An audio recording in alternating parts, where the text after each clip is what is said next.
Hello again, you're watching ENCA Moneyline, your money guide. Now, it's one of the oldest cultural traditions in Africa, and now a startup tech company in Gauteng's come up with an app to calculate Lobola.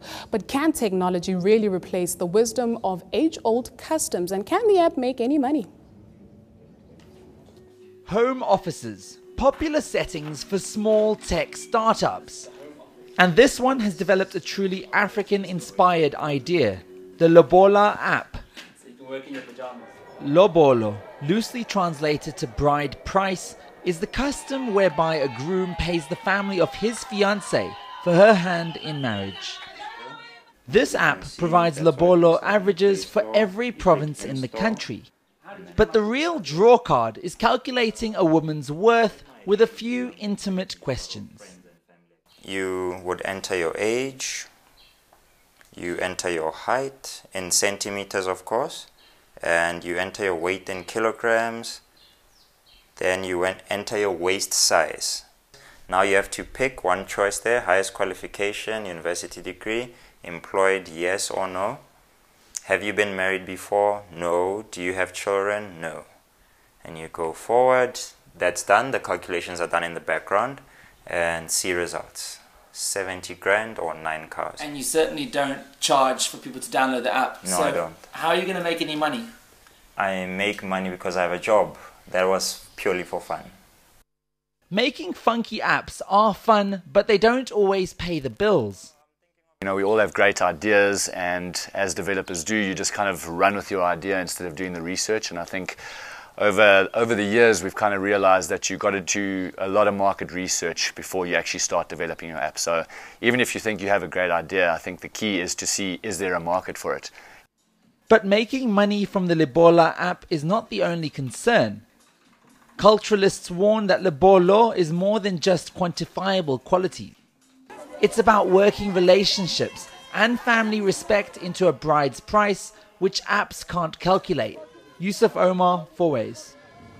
Now, apps have become a part of our lives. They run with us, eat with us, and can organize us a cab with a flick of a thumb. Well, tonight we chat to editor and publisher of Stuff magazine, Toby Shapshak, about the economy of apps, how app developers make money, and some of the trends seen in the past, and what to expect in the future. Thank you so much for your time this evening. Let's look at the dynamics of paid versus free apps. How do developers who make free apps make their money? Well, they do it through through showing advertising, and it can be a very lucrative business. Angry Birds, the best-selling app of all time and the most downloaded app of all time, was making at one point €1 billion a day and $1 billion a day, showing in-app advertising. So there's a huge potential for that. But then you've got to have the kind of install base that something like an Angry Birds will give you. There's a kind of rule of thumb. People on Apple tend to be willing to pay $1 an app or $3 an app or sometimes $10, whereas people on Android generally, this is a generalization, generally don't want to pay for apps. That's the kind of rule of thumb. And it's hard to look at the incomes from Google. They don't really put out results, but Apple recently did. And it's been a bumper year for Apple, and it's only, you know, a couple of weeks into it. They said in the first week of 2015, app purchases and in-app purchases account to nearly $500 million, $500 million. I mean, that's pretty significant. Figure, and they said that 2014 was a real watershed year. Over $10 billion were spent in buying apps and the in-app purchases, and that the revenue for the app developers, the billings rose 50% in 2014. And they say, Apple says, that the overall to date app purchases or the amount of money they've given to developers, $25 billion. I mean, that's a significant amount of money. If you look at an app like Uber has really changed the world. It started as an app. It's become the kind of poster child of the so-called sharing economy, along with Airbnb, which has an app but began as a website. But this is just a way of people having an economic activity without necessarily owning a building or having to buy and sell things. Let's then bring it closer to home. How smart are smartphones? If you look at a market like Africa on this continent, we may not necessarily have smartphones, but we've got efficient phones. So if you look at future trends and the future of apps, where do you see it going? Well, we ultimately will have the kind of smartphone penetration, and you're going to see in the next few years that tick up slowly and slowly.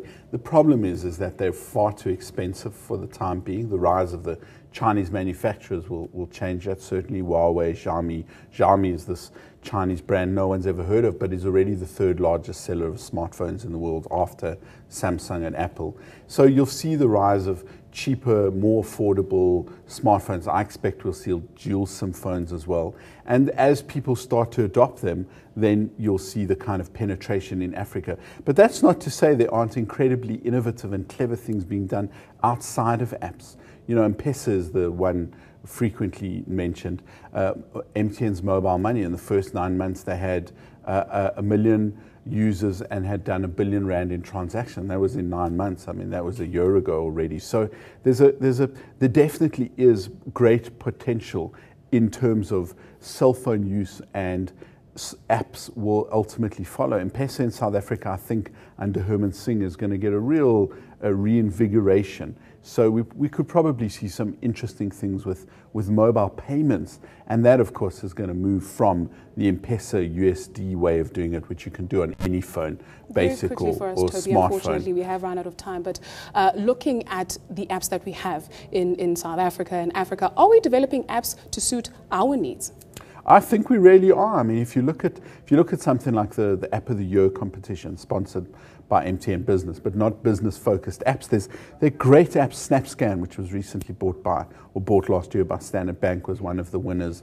You've seen some very clever payment apps coming through. You've seen apps that are good at solving real-world problems, which is, I think, what Africa's particularly good at. Things in the insurance industry and the real estate industry, in providing services for salespeople to potential clients. So I really think there's great potential, and as smartphone penetration picks up, you'll start to see more and more South African success stories. Looking forward to it. Thank you so much for your time this evening. That was editor and publisher of Stuff magazine, Toby Shapshak. Our daily question and answer feature is up next, and we speak about title deeds. Do stay with us.